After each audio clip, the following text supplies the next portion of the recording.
All right, good morning, folks. Welcome to day 2. This is our fourth, maybe fifth lesson of Shakespeare Close Reading. I'm going to be talking about two pretty basic things today. If you can hear something churning in the background, that is my dishwasher. So I'll try to make myself heard over the dishwasher. We're going to be talking about alliteration and assonance today. My guess is that you have heard about these in your 3rd grade, 5th grade, 7th grade classes. Alliteration is when you repeat a bunch of consonant sounds at the beginning of words in the same line. So the best way to illustrate this is just to give you an example. This is from Shakespeare, the day to cheer and night's dank dew to dry. You'll notice that you have a lot of those consonant sounds coming at the beginning of words in the line.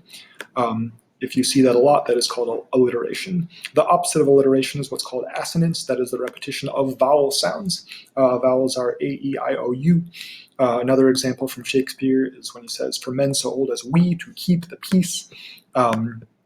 Obviously, a 2-year-old could tell you that there's a lot of E sounds in this, and that is not accidental. Again, Shakespeare's doing that on purpose. Alliteration and assonance are pretty common in all kinds of poetry. This is not just Shakespeare, but this is 19th century poetry, this is 20th century poetry, this is hip hop, etc. So let's take a look at a couple examples of both of these in the passages that we have been doing. And part of the reason I'm using the same passage over and over again is not to bore you to death and make you want to jump off a cliff.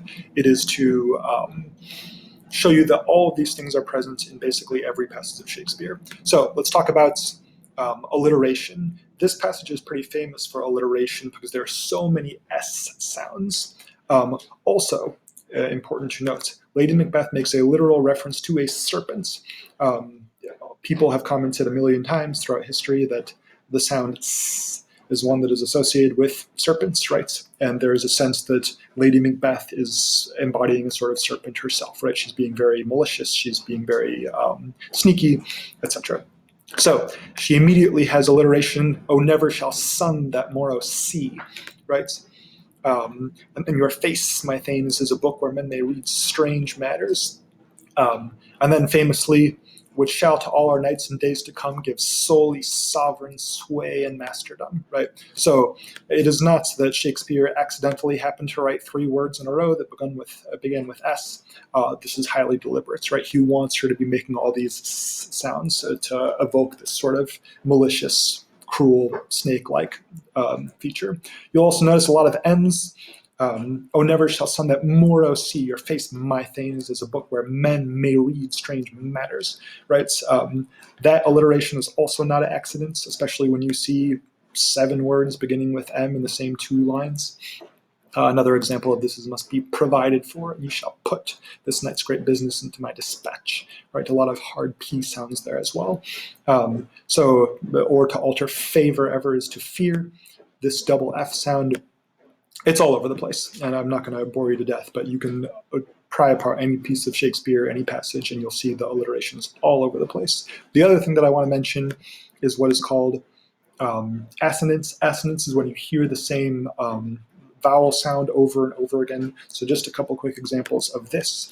We have "My dearest love, Duncan comes here tonight." We have the double ear sounds over here. This one is also pretty well known. "Your face, my thane, is a book where men may read strange matters." So that's a lot of A sounds in a row. And actually, I forgot the word may. So there's 4 words in a row, all with the A sound. And then we have a bunch of words with the I sound. So "the guile, the time, look like the time, bear welcome in your eye." Again, Shakespeare is playing around with the way things sound. So again, I know I'm writing like a 3rd grader, but we have a lot of examples of alliteration and assonance in this passage. We have a lot of S's, we have a lot of M's, we have a lot of F's. We got a lot of ear sounds repeated, we got A sounds repeated, we got I sounds repeated. And sometimes these actually give us a clue as to what the passage is about, like Lady Macbeth using the S sound a lot and referencing the serpent here. But sometimes it's just that Shakespeare wanted his words to sound cool. He wanted his words to sound good when they're delivered live on stage, just like any spoken word poet would. He's paying attention to, does this sound really cool when actors are actually delivering it live? So here's a whole bunch of examples of alliteration and assonance in this passage.